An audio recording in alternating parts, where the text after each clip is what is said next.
اللهم صل وسلم وبارك على سيدنا محمد. ازيكم عاملين ايه؟ يا رب تكونوا بخير. النهارده هنعمل مع بعض كده وصفة سهلة وسريعة مع بعض. بسكوت ال5 دقايق، وهيكون المقادير بتاعته معايا: نص كوباية سمنة، معلقة نشا كبيرة، معلقة بيكنج باودر كبيرة، كوباية ونص دقيق، ذرة فانيليا، ومعايا بيضة،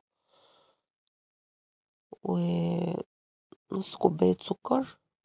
طبعا لو مطحونة عندك يبقى افضل، لو مش مطحونة احنا هندوبها مع بعض دلوقتي. هبتدي اجيب السكر بتاعي واضيف عليه السمنة زي ما احنا شايفين كده مع بعض، وابتدي بقى ان نضربهم بالمضرب كده بتاعي.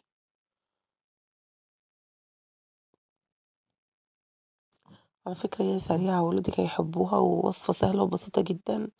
ولادك هيحبوها طبعا، وحاجة انت عاملاها في البيت بايديكي طبعا. اهو شايفين السكر بتاعنا ده خالص في السمنة ازاي. طبعا بفضل اضرب فيه لحد ما يفتحها خالص.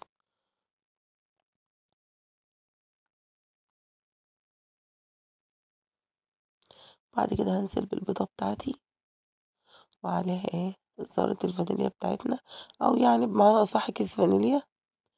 وهبتدي اضرب البيضة لحد ما البيضة تختفي خالص من السمنة ومن السكر بتاعي.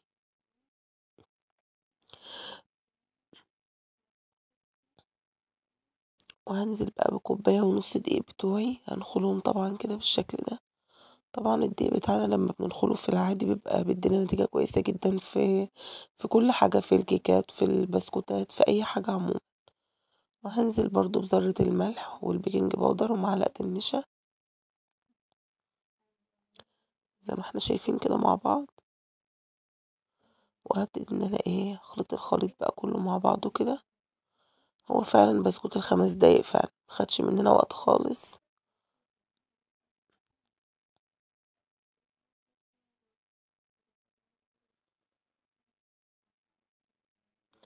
هي بقت العجينة معايا بالشكل ده كده. تشكليها بقى زي ما انت عايزة، الشكل اللي انت عايزاه زي ما احنا شايفين كده مع بعض. اي بقى شكل في دماغك انت بتحبيه تعمليه. شايفين المنظر معانا بالشكل ده كده. هندخله بقى الفرن مع بعض.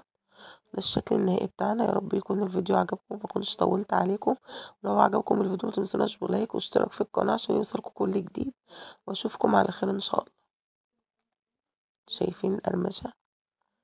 هش جدا وجميل جدا، وما خدش مننا وقت خالص. هو فعلا بسكوت ال5 دقايق ما خدش فعلا وقت معايا خالص. متنسوناش باللايك والاشتراك في القناة اللي لسه ما اشتركش عندنا في القناة. اشوفكم على خير ان شاء الله.